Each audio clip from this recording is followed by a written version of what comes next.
So the Rebbe says on the Sicha in Chelek Gimel Parshas Vayera, it's the second part of the Sicha. That's why it starts with a 6, because it's in those volumes.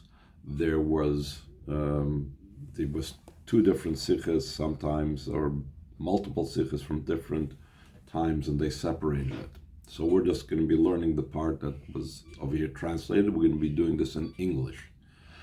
My revered father-in-law, the Rebbe, in other words, the Rebbe is referring to the Frierdiker Rebbe, frequently would say that we must learn a directive for our lives from the weekly Torah reading. The part of the week is meant to be a Vayera. God is eternally alive, and He has given us a Torah which is an everlasting source of life. By continually studying the Torah and deriving lessons that apply to our daily lives, we become a people endowed with eternal vitality, able to overcome any and all difficulties. By the way, for those that want to follow along on the right side, we have this in the Yiddish. So the Rebbe is saying that since Torah is everlasting, and Hashem is everlasting, so this imbues us with that everlasting nature. And the everlasting nature means that we are able to overcome any and all types of challenges, despite what we might think would happen after all the times and all the things that we lived through. This week's Torah reading describes Avram, the first Jew. He was one man alone. The entire world opposed him. Like the Chazal say, that why was Avram called an Ivri? Because he was me'ever echad, he was on one side, and the whole world was on the other side. That means that everyone was in opposition to him, until it became obvious that God supported him in everything he did. At that point, the king of the Philistines, in other words, King Avimelech, established a covenant with Avram, enabled him to live securely in their land. So initially, Avram Avinu started off in a place of great difficulty and persecution, and then he was able to live in a comfortable way. And as we're going to bring later on, the pasuk that says that he lived over there Yomim Rabim. For a long time, he lived in great comfort. With regard to the time during which Avram Avinu lived in the land of the Philistines, the Philistine, this week's Torah portion tells us, and Avram planted an eshel, translated in English a tamarisk tree, and there he called in the name of the eternal God, i.e., he publicized God's presence. That's what it means that he called out Hashem's name. And Avram lived in the land of the Philistines for an extended period. That's what it continues. After planting this eshel, it says that he lived over there for many days. It is after these verses that the Torah tells us about the binding of Yitzchak. Explanation is necessary, the Rebbe says. What lesson can we learn from the fact that Avram planted an eshel? The Torah is describing the greatness of Avram, relating how, although he was one solitary Jew, he spread faith in the one God throughout the world. After speaking about Avram Avinu's greatness in this regard, that he spread out Likkutei, Hashem's knowledge throughout the entire world, what is added by prefacing this with the fact that he planted an eshel? What connection is this? And how does planting an eshel relate to the narrative of the binding of Yitzchak that the Torah relates immediately afterwards? 7, in the simplest sense, an eshel is a single large tree whose many branches spread widely. In other words, it would provide lots of shade and comfort for people that pass by. Since Avram lived in a desert, he planted such a tree to provide himself and his guests with shade as protection from the scorching sun. The Talmud extends the interpretation of the Hebrew word eshel, explaining that it refers not to only one tree, but to an entire orchard, like Rashi also brings down on this. Avram planted an orchard so that passers-by could not only sit in the tree's shade, but also refresh themselves with their fruit. So this was the purpose of the Eshel, to be able to give guests and wayfarers food. The Talmud also offers another interpretation that Eshel refers to an inn. In addition to fruit, Avram gave wayfarers food and drink, meat and wine and lodging. Also, this interpretation is what Rashi brings down. Indeed, the Medrash states that he even provided his guests with a court of law to resolve their questions, and to which they could return regarding any dispute that might have arisen amongst them.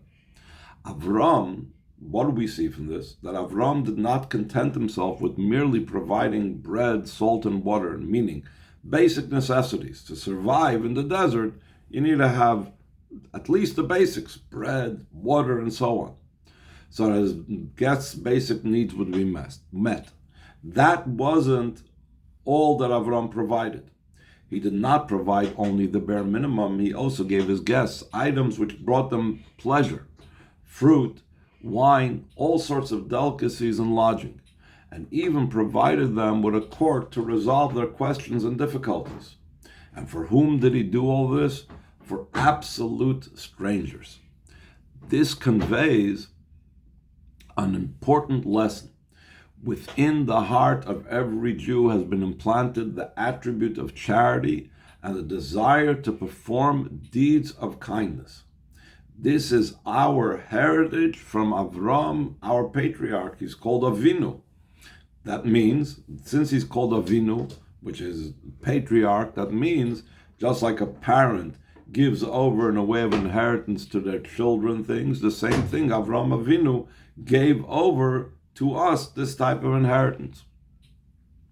Not merely to provide others with their bare necessities, but rather to enable them to derive pleasure. So fruits, like also the Alter Rebbe mentions in Tanya, these are things that a person doesn't need to survive. You can survive without fruit. Even that, something that's just for the person's pleasure, Avraham Avinu supplied. And not only material pleasure, but also the inner satisfaction that comes from the resolution of one's inner problems. Just like he established a Bezdin, he established a court that should be able to resolve any difficulties. So it's understood that before a person goes to court, he's got this whole problem on his head, and he's worried and he's concerned. He doesn't know whether what he's doing is right or wrong. By going to the Bezdin, he resolves a dispute. What happens then is that a person's mind is set at ease. So now you have this idea that Avram did not just supply the bare minimum. Avram also supplied things of pleasure like fruits, and also he supplied an environment and things to help set the mind at ease of the people that came. 8. The Torah approach described above to give not only the necessities, but also to grant satisfaction and pleasure is innate to the relationship between parents and their children. This is the basic core relationship of a parent and a child. Children are helpless on their own and depend on their parents for their needs. Parents have an inherent desire to provide their children with everything they need, not just with their bare necessities. They do this without ever considering whether their children will someday repay them. It's totally without any expectation or demand of payment. And they will give their children more than their needs. More than the children need, they will give them. Similar to what we said about the guests over here, that he didn't just give them bread and water. For example, in the sphere of education, parents endeavor to give their children everything to enable them to develop and realize their full potential, both materially and spiritually. And they don't just say, well, you'll have a basic education. You'll have from grades 1 to 8. You'll learn the 3 R's. You'll learn whatever you need just to be able to daven from the Siddur. No, you try to give them the best and the greatest for them to be able to develop in the best way possible. For Jews, as it was for Avram, our patriarch, this approach is not confined to one's own children. It extends to others as well. In every Jewish heart, there is an inherent tendency to share even what one has earned through hard work and much effort with relative strangers. So it's not just parents towards children. That is throughout the universe, throughout parenting of every type of person. Yidden have this innate type of desire to give of things that they put in effort, they earned by the sweat of their brow, and share it with people that they don't even know. And this involves not only providing for their material needs, but also addressing their personal issues and problems. This is similar to what we said before about Avraham Avinu setting people's minds at ease through providing them a bezdin.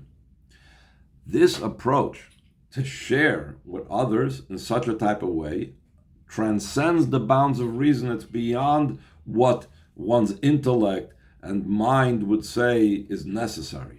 Our minds understand that we should give another person what he is lacking. It's a pity that a person should suffer. We feel bad when someone is suffering. Therefore, we feel this urge that his needs should be provided for. Therefore, his needs should be provided for. But the willingness to give a person something he doesn't need, in other words, it's not the bare minimum, something intended solely to give him pleasure, stems from a type of generosity that surpasses the intellectual imperative. By intellect says someone is suffering, relieve his suffering. But if someone doesn't have something pleasurable, our intellect doesn't say, I have to take from my hard-earned money and give someone something that just so he should be able to enjoy. A Jew's attribute of kindness motivates him to seek out the other person's welfare and ensure that the other person also receives pleasure and goodness. If these concepts apply with regard to material things, that a Jew is willing to forego his own, sacrifice his own toil and effort, spend his own money that he earned with great effort to supply someone else's things of pleasure, surely they are more relevant with regards to the spiritual. For a spiritual deficiency, a lack felt by the soul causes much more pain and is much more difficult to correct than a material deficiency. So therefore, first of all, if a person's lacking something spiritually, so of course a Jew, because of his kindness, wants to relieve the soul of that pain, the soul is in pain because it's lacking that type of item, what it needs. Therefore, what is the means to deal with such a situation? Whenever Jews settled in a new place, regardless of whether it was a free country or a country that oppressed them, the very first matter to which they addressed themselves without consideration for any difficulties was the establishment of yeshivas and Torah schools. This was what they felt as being the foremost important thing to do. Moreover, they always sought not merely to give the students the minimum, and just, like we said, the basics. You can read the Siddur, okay, fine, that's enough that we have to teach you in school. No, but to develop them to their fullest potential, to make the Torah great and glorious, like the expression Chazal is, Yagdol Torah v'yadir, to increase and develop it to the greatest potential, like we said before, that a parent gives their child an education and whatever they need to develop in the fullest way possible. 9. On this basis, we can appreciate the connection between Avram's planting of an Eshel and the binding of Yitzchak, known as the Akedah. The power of Mesiras Nefesh, self-sacrifice, that motivated Avram and Yitzchak to carry out the Akedah, that they were both willing to go forth and literally give up lives for this, came from the Eshel that Avram planted. The Rebbe connects two disparate situations, two different and distinct situations together. The Eshel that he planted, the Eshel symbolic of the Achnasas Orchim, providing total strangers with beyond their needs, is directly connected with sacrificing and devoting oneself entirely to what Hashem wants, i.e., from his willingness to do good and spread kindness in a manner that transcends logic and reason. From that, we were able to reach a level of self-sacrifice that Avram and Yitzchak had. Avram and Yitzchak had lived freely in the land of the Philistines for many years and suffered no oppression. They were, like we said, they were in a most comfortable situation. And when you get comfortable, sometimes it affects a person not in the best way. In this untroubled time, it was the unbounded kindness that they had shared with others that enabled them to summon up the self-sacrifice necessary for the Akedah with joy.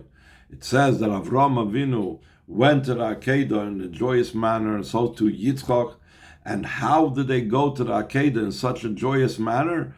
Because prior to that, they had the super rational devotion to even total strangers to ensure their well-being. Once their commitment to another, or because of their commitment to another, having this eshel in a way that was in a super rational way, so that created, even in a comfortable land, even in a land where it's possible for a person to lose sight of what's important, they had their eye on what's important.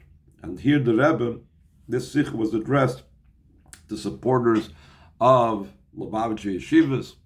So the Rebbe is saying this serves as a lesson for subsequent generations. Today, what is demanded of Yidden, of the Jewish people, is Mesiras Nefesh, self-sacrifice.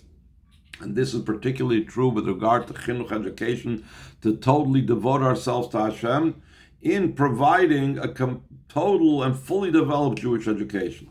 The resources for which we have labored must be dedicated to education of children, our own children and the children of others. We've spent time and effort and blood, sweat, and tears to earn the money that we have, but that has to be spent on the most precious thing, on Jewish education.